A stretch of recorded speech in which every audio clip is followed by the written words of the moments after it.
Okay, good afternoon, lovely people. It's me again, and I'm coming your way this afternoon with an interesting Ghanaian snack. This snack actually brings memories to me because my mom told me a story of how I used to like it when I was a child and some of the drama around the way I used to eat it back then. So, yeah, I'll be talking us through the process. These are ingredients. So we will need flour, bits of flour. We'll need sugar. We'll need coconut, mbakube. We call it mbakube in Ghana. So the dried one. If you don't have this, you can use desiccated coconut. It's fine. I'm going to try to use milk today. I'll use nutmeg. This is optional, my essence, and the coconut juice as well.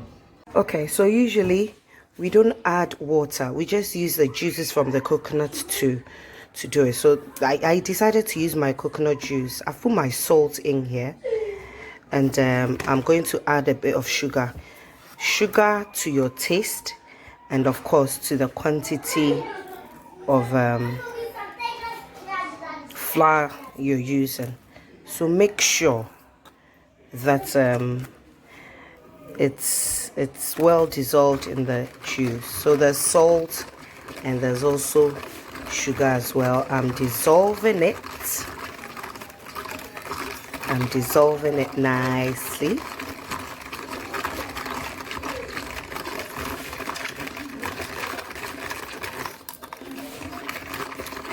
Now I intend to, usually we fry, but I would prefer to bake. So yeah, basically, so when it's dissolved, which I will assume it is, I'm now going to pour this juice onto my coconut. Well, it's not dissolved. Oh no. Okay, I'll pour it into my coconut, and then this will go into my flour.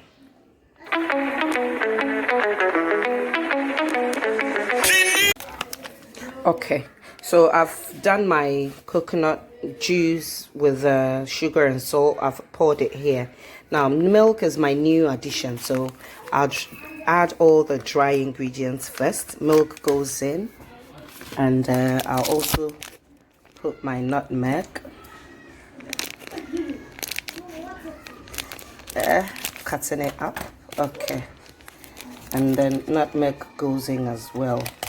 At this point, you should have your hand gloves ready. Mine is lying right there. So nutmeg goes in as well.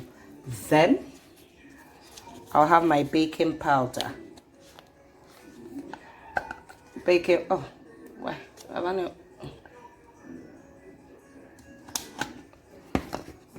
Now baking powder should look at the quantity of your flour and use your baking powder. So I've got my baking powder done. Okay, so now mix all the dry ingredients together. Mix it well. Make sure you have your gloves on, and then you're going to add your coconut. I've added.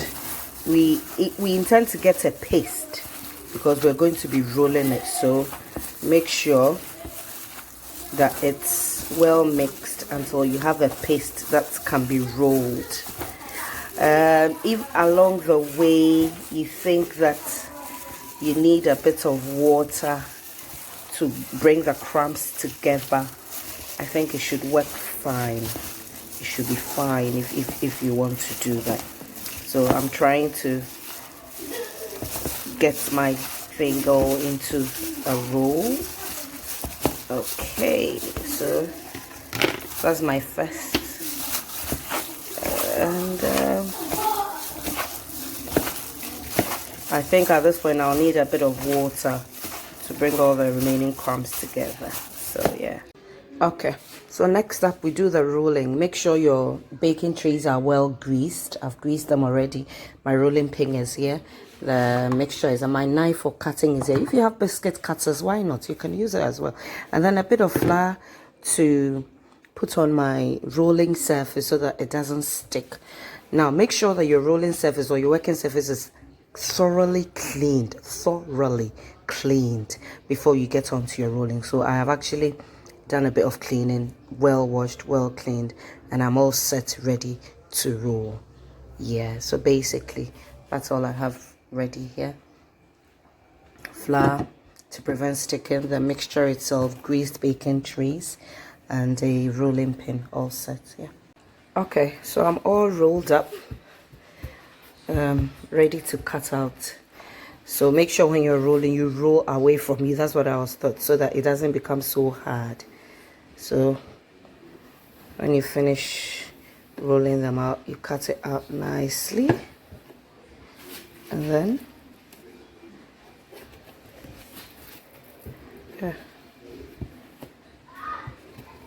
by this time you should have lighted your oven so that it preheats. So yeah, if you have a palette knife, it will help you take it off the surface. If you don't, you can use a knife. I don't think I have a palette knife in this house. Oh well, maybe I do, I'm not sure. Yeah, so basically then after this point, you put them in the baking tray and then ready to bake. Okay, so I'm all set, ready to go into the oven.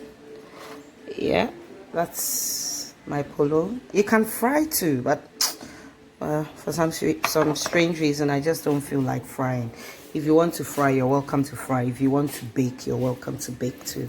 So I'm all set, ready to go into the oven, which has been preheated already. Yeah, I just decided that for my last batch of the polo, I'd fry. So I have some baking, and then I'll fry this one. And so we have a variety, and so fried and then baked. You choose whichever is suitable for you, it's fine. And then when I finish, I'm coming to make my banku with Hetiflesha special pepper. Hetiflesha, I miss you. Enjoy where you are. And grilled grouper. Is it grouper? I don't know. Grilled. Very authentic, well seasoned. It is coming up. Banku. For today. Today is only cooking I'm doing. I won't do anything else.